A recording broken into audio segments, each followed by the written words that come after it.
Welcome back to my channel AG cinema time. வணக்கம். இப்போ ரீசெண்டாக வந்த சூப்பரான சர்வைவல் த்ரில்லர் மூவியோட ஸ்டோரிலைன் தான் இன்றைக்கி நம்ம சேனலில் பார்க்க போகிறோம். இந்த படத்தில் காட்டுக்குள்ளே தனியாக போன ஹீரோயின் நல்லவ மாதிரி நடிக்கிற ஒரு சைக்கோ கில்லர் கிட்ட மாட்டிக்கிறாங்க. அங்கேருந்து ரொம்ப தூரம் வெளியே போனாதான் அவங்களால ஹெல்ப் கூட கேட்க முடியும். ஹீரோயின் அந்த சீரியல் கில்லர் கிட்டேருந்து தப்பிச்சாங்களா அப்படிங்கிறது தான் இந்த மூவியோட கதை. இதோட ஸ்டோரிலைன் பார்க்கறதுக்கு முன்னாடி நீங்கள் இந்த மாதிரி மூவிஸ் அண்ட் சீரிஸோட ஸ்டோரிலைன் பற்றி தெரிஞ்சுக்க நம்ம சேனலை சப்ஸ்கிரைப் பண்ணிவிடுங்க. பக்கத்தில் இருக்க பெல் ஐகானையும் கிளிக் பண்ணிவிடுங்க. இந்த மூவியோட பேர் அபெக்ஸ். இதில் ஹீரோயினோட பேர் சாஷா. இவங்களும் அவங்க பாய் ஃப்ரெண்ட் டாமியும் ஒரு எலீட் கிளைம்பர்ஸ். மலை ஏறுறது இவங்களுக்கு ரொம்பவே பிடிக்கும். இவங்க 2 பேரும் சேர்ந்து நிறைய மலையை ஏறியிருக்காங்க. ஆனால் ஒரு நாள் இவங்க 2 பேரும் சேர்ந்து ஒரு பெரிய பனிமலையை ஏறும்போது பயங்கரமான ஒரு புயல் வருது. அந்த புயல்னால பனி சரிவும் அங்கே ஏற்பட்டு சாஷாவோட ரோப்பில் கனெக்ட் ஆகிருக்க டாமி ஸ்லிப் ஆகி மயங்கிடுறாரு.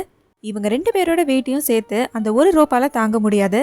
அதனால் சாஷா வேறு வழி இல்லாமல் டாமியோட ரோப்பை கட் பண்ணி விட்டுடுறாங்க. அதனால் அவர் இறந்தும் போகிறாரு. இதோட கில்ட் சாஷாக்கு இருந்துகிட்டே இருக்கும். இப்போ இந்த சம்பவம் நடந்து 5 மாதத்துக்கு அப்புறம் ஆஸ்திரேலியாவில் இருக்க ஒரு காட்டுக்குள்ளே போகிறதுக்காக சாஷா அந்த ஒரு ஃபாரஸ்ட் ஆஃபீஸர்கிட்ட இன்ஃபார்ம் பண்ணுறாங்க.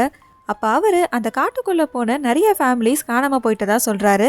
ஆனால் சாஷா அதை பெருசாக எடுத்துக்காமல் அங்கே இருக்க ஒரு சூப்பர் மார்க்கெட்டில் சில தேவையான பொருட்களை வாங்க போகிறாங்க. அங்கே இருக்க 2 ஹண்டர்ஸ் தேவையில்லாமல் சாஷா கிட்ட வம்பிழுப்பாங்க. சாஷாக்கு சப்போர்ட் பண்ணி பென்னு அந்த ஊரை சேர்ந்த ஒருத்தர் பேசுவார். இப்போ ஹீரோயின் பென் கிட்ட காட்டுக்குள்ளே எப்படி போகணுங்கிற வழியை கேட்குறாங்க. அதுக்கு அவர் உங்களுக்கு ஈஸியான வழி வேணுமா இல்லை கஷ்டமான வழி வேணுமான்னு கேட்குறாரு. ஹீரோயின் கஷ்டமான வழியை தான் சூஸ் பண்ணுவாங்க. இப்போ அவர் சொன்ன வழியில் இவங்களும் போகிறாங்க. ஆனால் அங்கே இவங்க கிட்ட வம்பிழுத்த ஹண்டர்ஸ் கேங்காக வராங்க. இங்கேயும் ஹீரோயின் கிட்ட வம்பிழுக்க தான் பார்ப்பாங்க. ஆனால் இவங்க அமைதியாக நைட் மட்டும் அவங்க வண்டிக்குள்ளேயே ஸ்டே பண்ணிவிட்டு அடுத்த நாள் காலையில் கயாக்கிங் பண்ணி காட்டுக்குள்ளே போகிறாங்க.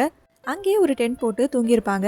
காலையில் எழுந்து பார்த்தா அவங்களோட பேக், ஃபோன்னு எல்லாமே காணாமல் போயிருக்கும். இவங்கள மாதிரியே அந்த இடத்துக்கு வேற யாராவது ஃபேமிலி வந்திருந்தாங்கன்னா அவங்க கிட்ட ஹெல்ப் கேட்கலான்னு ஹீரோயின் பக்கத்துலலாம் தேடி பார்க்குறாங்க.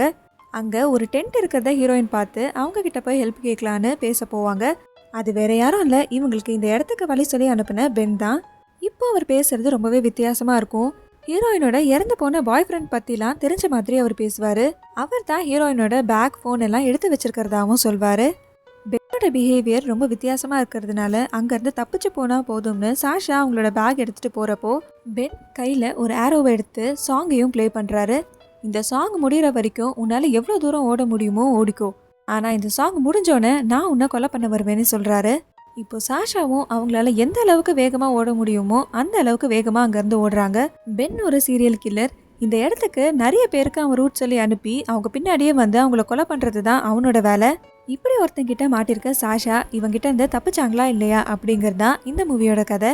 இந்த மூவி நீங்கள் பார்த்து உங்களுக்கு அது பிடிச்சிருந்ததுன்னா அதை கமெண்ட்டில் சொல்லுங்கள். இந்த வீடியோ உங்களுக்கு பிடிச்சிருந்ததுன்னா இதுக்கு லைக் பண்ணிவிடுங்க.